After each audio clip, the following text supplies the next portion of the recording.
Kasi may kinausap na ako na tao. Sinabi ko sa kanya, kapag pinatay ako, patayin mo si BBM, si Lisa Araneta, at si Martin Gomales. No joke.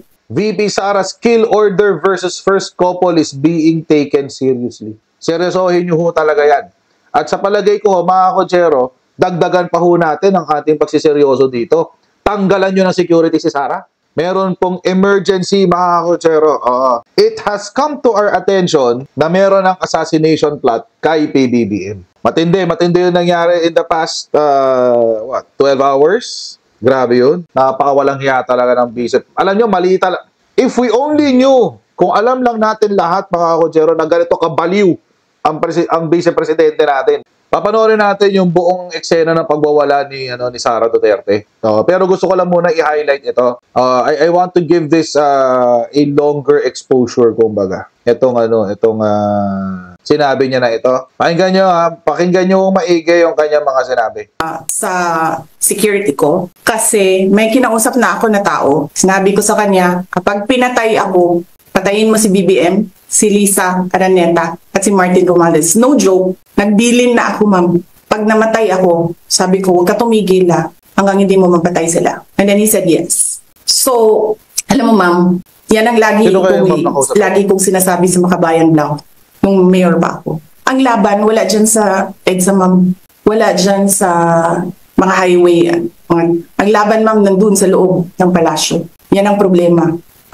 We appreciate yung expression ninyo ng disgust, ng pagkamuhi, ng hopelessness, kasi it reflects kung ano yung nararamdaman ng marami, milyon.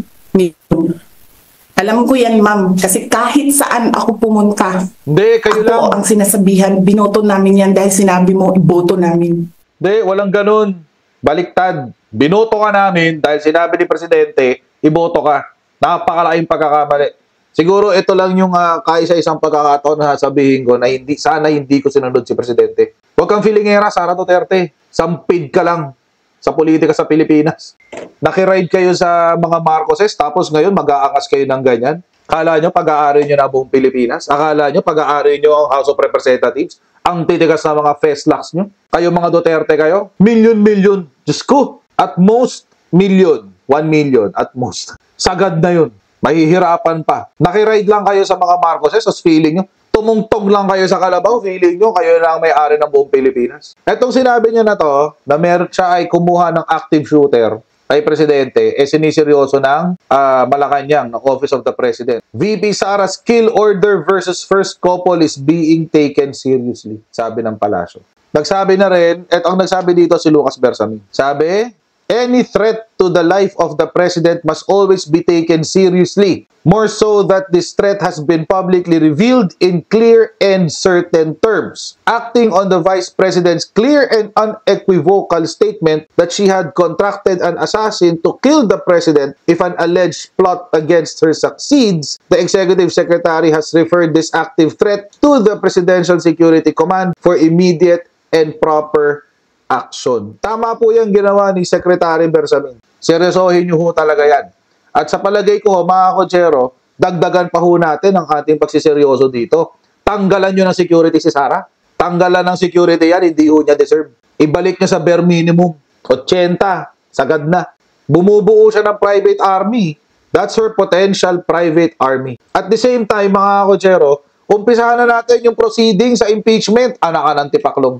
You have a brewing insurgency already. Ayan na, nagsalita na si Sara. Siya na ang papalit sa mga NPA, mga kotsero.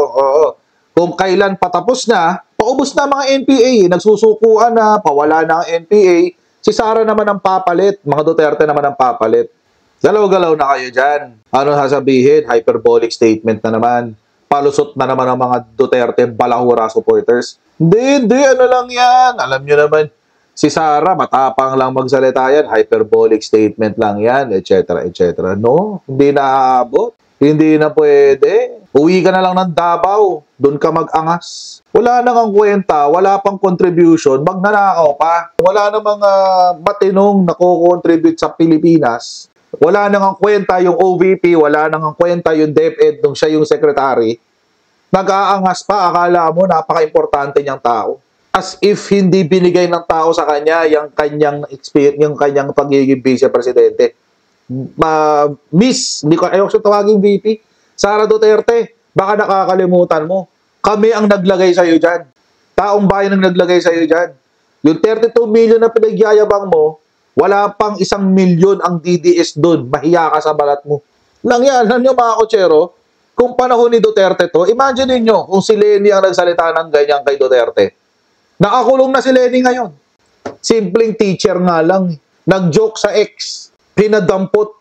Sabi, active shooter daw, active threat sa presidente. What the hell? Eto, yun mga kotsero, simpleng teacher lang yun. Walang kakayanan yun. Eto, vice-presidente to, alam natin mamamatay taon tatay nito. Pero pakinggan natin mga kotsero, pakinggan natin yung mga pinagsasabi niya kagabi. Eto muna, papakinggan muna natin kung bakit siya nandiyan in the first place. Oo, pakinggan muna natin ito sa umpisa. By the way, meron siyang tao from Manila Times. Ayan, no? Nakakatawa yung sabi nung tao niya from Manila Times. Ito yung sinabi, oh. After this po ma'am, magkakaroon naman po ng statement yung mga congressman natin, Yang Gun, sasabihin nila, it's all drama and all. Siguro ma'am, agahan nyo na po siguro i-rejoin din sa kanila kasi I know na after this, ma'am, magkakaroon na naman po sila ng statement, parang babaligtad nila yung sitwasyon at babaligtad nila yung opisina ninyo, ma'am. Siguro that's for me, for my entity, for my aspect.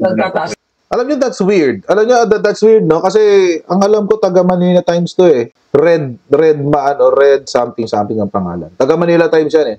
Ang weird na isang member of the, well, hindi naman siguro weird to, na isang member of the press ay biased. Sorry. I spoke wrong. Yung member of the press nga pala ay biased din paminsan-minsan. By the way, mga kotsero, to pala, ang weird, sa akin lang naman, oh, medyo weird, na nakapag-set up sila ng ganitong klaseng live stream. Nang ganun-ganun lang. It seems mga kotsero, merong, parang this has been organized prior to all the drama. Inorganize na to. Nagulat ako eh. Lahat ng mga vloggers nandoon.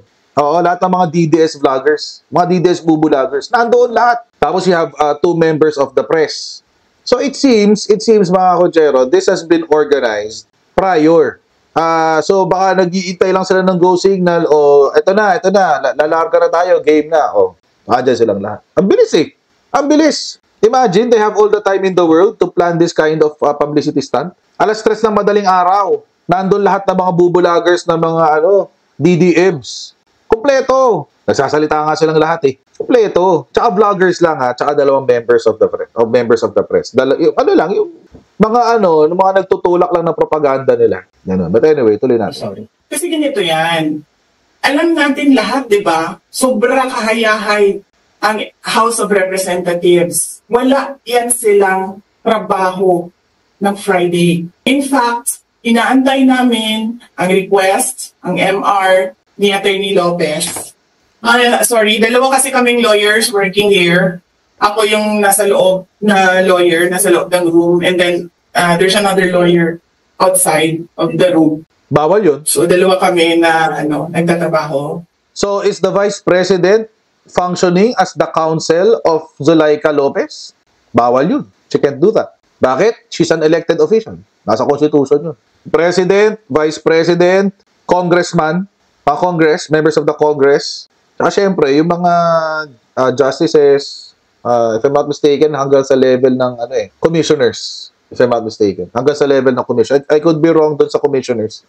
Pero yung 4 na yun, President, Vice President, members of the Congress, and justices, cannot practice law. Cannot. As in, malino yun sa Constitution. Hindi sila pwedeng mag-abogado except kung paperma lang. Hindi sila pwedeng mag-represent for anyone. Hanggang pirma lang sila. So, is Sara Duterte violating that constitutional provision? O, syempre, magpapalusot sila. Syempre, hindi naman ako yung official counsel. Nagbibigay lang ako ng advice. O, yun ang palusot doon. Nasaan yung counsel? Nasa labas ng pinto. Paano siya nakakapag-counsel kung nasa labas siya ng pinto? Tapos si Sara ang nasa loob. And by her own admission, siya mismo ang nagsabi, I am the lawyer of Zulaika Lopez. Paano? How many rules and the laws are you going to violate bago gumalaw ang impeachment nito? Pagbatas, iba yun. Ano pang mga batas ang iintayin natin na balahurain nitong Sara Duterte bago gumalaw ang mga concerned na tao na tanggalin na sa posisyon tong babaeng to?